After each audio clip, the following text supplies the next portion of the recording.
nous sommes le 28 janvier 2025 et je vous propose un nouveau bulletin d'information en Ukraine. Alors tout d'abord, la ville de Kiev a été bombardée par des drones russes dans la nuit du 23 au 24 janvier avec des explosions qui ont retenti dans la ville. Et également la nuit dernière où des explosions ont de nouveau retenti à Kiev, mais également à Kharkov, à Odessa, suite à des raids de drones russes. Direction à présent le terrain en commençant avec l'oblast de Koursk, commencer avec le secteur à l'ouest, où, alors selon les Russes, le village de Nikolaevo-Darino est maintenant sous leur contrôle, ces derniers n'ayant pas fourni de confirmation visuelle. Et du côté ukrainien, ils affirment que ce village est sous leur contrôle. Donc dans l'attente de confirmation visuelle, ce village reste dans la zone grise à mon niveau.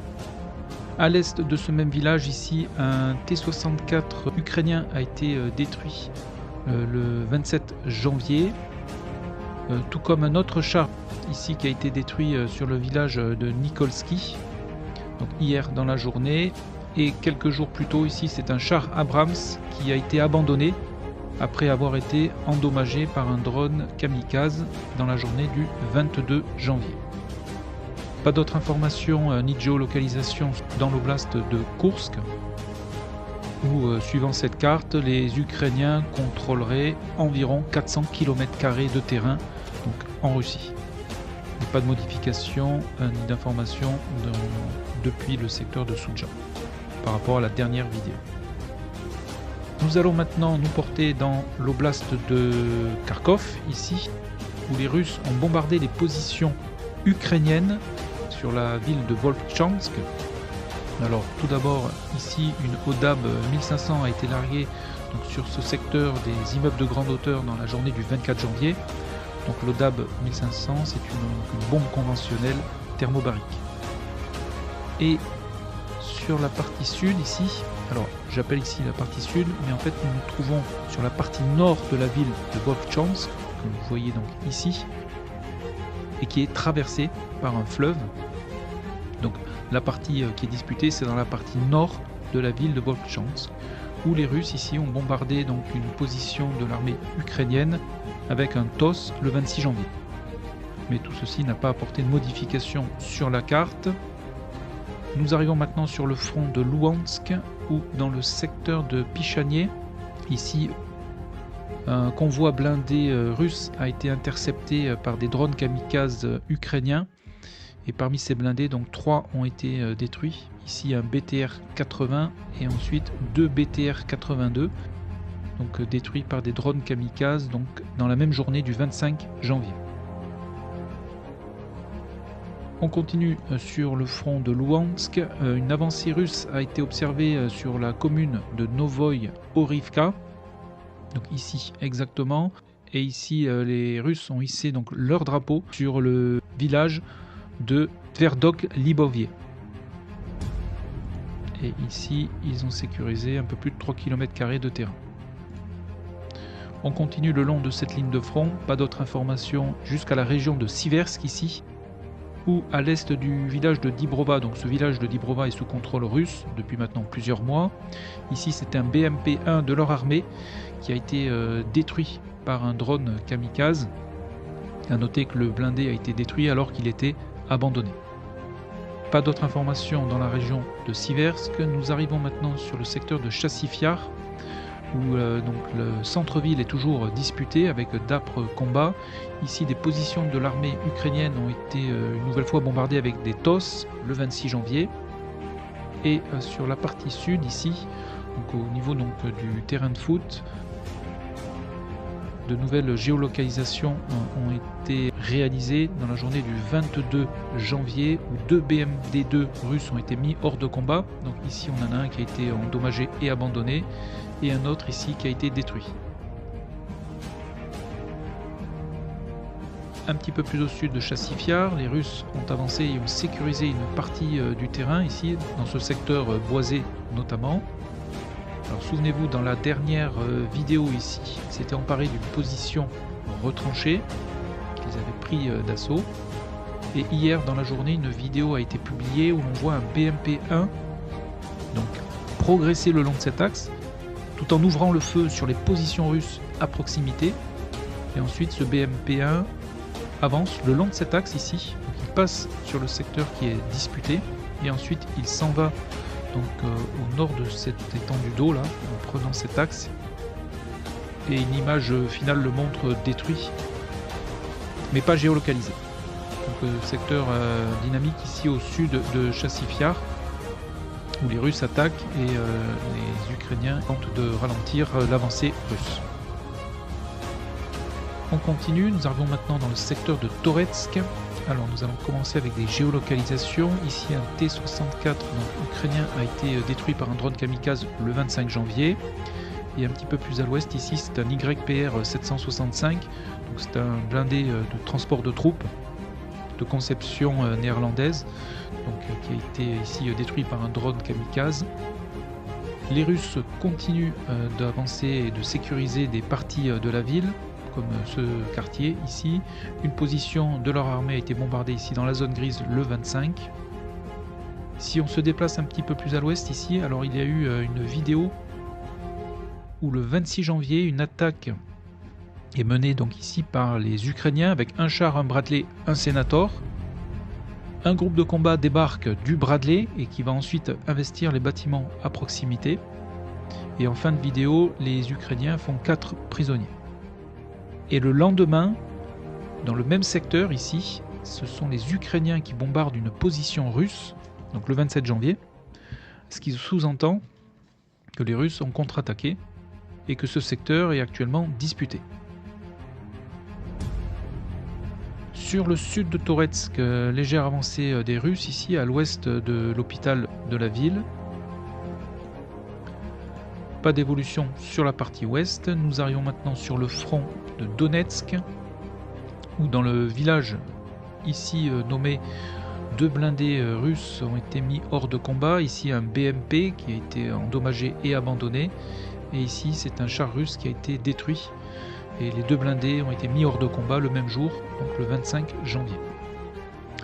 On se déplace vers l'ouest et nous arrivons au sud de Pokrovsk, Pokrovsk qui se trouve ici. Dans la zone grise, ici, une position de l'armée russe a été bombardée le 25 janvier. Donc on est à l'est de Choukiyar, donc qui est ce village qui est sous contrôle ukrainien. Lissivka reste dans la zone grise. Sur la partie ouest de Pokrovsk, alors le 25 janvier, il y a eu une attaque d'un Bradley ukrainien ici, qui a d'abord ouvert le feu sur les positions russes retranchées dans ces tranchées, ici, donc dans cette partie boisée. Et ensuite, un groupe de combat débarque et investit les tranchées, donc, qui se trouvent ici exactement, et qui ont donc été prises d'assaut et sont actuellement donc contrôlées par les fantassins ukrainiens. Dans la même journée, au nord de Kotlinier, ici c'est une position de l'armée russe qui a été bombardée, donc ce qui sous-entend que les Russes ont progressé le long de cette bande forestière ici, jusqu'ici. À l'ouest de Kotlinier, ici, les Russes ont sécurisé cette partie du terrain, où ils ont été même bombardés le 24 janvier. Nous arrivons maintenant dans le secteur du village de Oudachnier, où de nombreuses vidéos ont été publiées hier dans la journée. Alors tout d'abord ici, une position russe a été bombardée le 27 janvier. Et ensuite ici, alors sur cet axe, des fantassins ukrainiens ont été attaqués par des drones kamikazes russes. Et sur cette même axe, dans cette même vidéo ici, un VBL ukrainien a été abandonné. Et un petit peu plus à l'est ici, c'est un BTR-4 ukrainien qui est en feu et donc détruit. On continue le long de la ligne de front.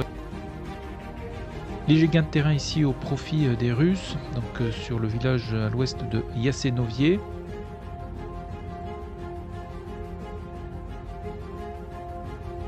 Ici, à l'ouest de Solvianka, ils ont nivelé la ligne de front. Et les Russes ont progressé jusqu'au village de Andriivka ici, puisqu'ils sont arrivés dans ces habitations, où ils ont ensuite été attaqués par des drones kamikazes ukrainiens dans la journée du 25 janvier. Donc rappelez-vous, les Russes, donc après s'être emparés de Shevchenko, donc qui est ce village ici, ils avaient progressé sur cet axe, mais ils avaient été stoppés par cette position fortifiée. Et il semblerait donc actuellement qu'ils aient contourné cette position fortifiée pour attaquer Andriivka depuis le nord-est, un secteur qui est moins fortifié. À l'ouest de Kourakovié, ici, un M113 a été détruit le 24 janvier par une charge explosive lancée depuis un drone. Et ici, c'est un BMP-1 russe qui a été détruit 2 jours plus tard par un drone kamikaze ukrainien. Les Russes continuent d'avancer et de sécuriser le terrain au nord de la rivière Chouki-Yali, donc ce cours d'eau ici. Sur le village de Zelenivka ici, 2 BMP russes ont été détruits le 25 janvier, donc tous les deux ont été détruits par des drones kamikazes.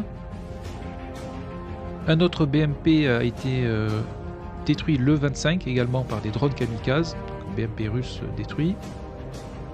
On continue vers l'ouest et nous arrivons maintenant sur le secteur de Velika Novosilka qui est passé sous contrôle de l'armée russe depuis le 26 janvier.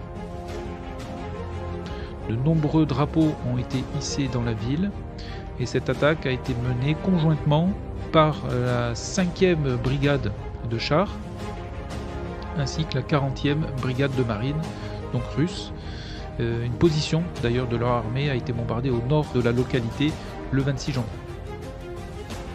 Donc après la chute de Kourakovié, ici c'est maintenant au tour de Velika Novosilka de tomber, de passer sous contrôle des Russes. Et sur le front donc, de Donetsk Sud, c'était les 2 dernières principales localités qui faisaient partie d'un dispositif de défense ukrainien. Et donc maintenant l'oblast de Dnipro, qui se trouve ici, n'est plus très loin. Et ici, donc pour rappel, en noir, vous avez les limites administratives du Donbass qui constituent donc les objectifs russes. Comme vous pouvez le constater ici, il n'y a plus d'importantes villes, si ce n'est peut-être Komar, mais qui reste plus petite et moins importante que Velika Novosilka et Kourakovié. Et au nord de Velika Novosilka, ici, un T-64 a été détruit par un drone kamikaze hier dans la journée. Pas d'autres informations sur le front de Zaporizhia. Donc, ensuite, une information importante sur le front de Donetsk. Le front de Donetsk se trouve ici, donc notamment Pokrovsk. Le président Zelensky a nommé un nouveau commandant en chef du groupe opérationnel Khortytsia, en la personne du général Drapati, que vous voyez ici à l'écran, et qui prend donc le commandement de ce secteur, un secteur où les Russes progressent de manière continue, et où la tâche de ce général s'avérera difficile. Ensuite, je vous partage avec vous au nord-ouest de Pokrovsk ici une vidéo où l'on voit donc 2 Mi-24 ukrainiens voler à basse altitude, où ils sont donc moins vulnérables à la défense aérienne russe.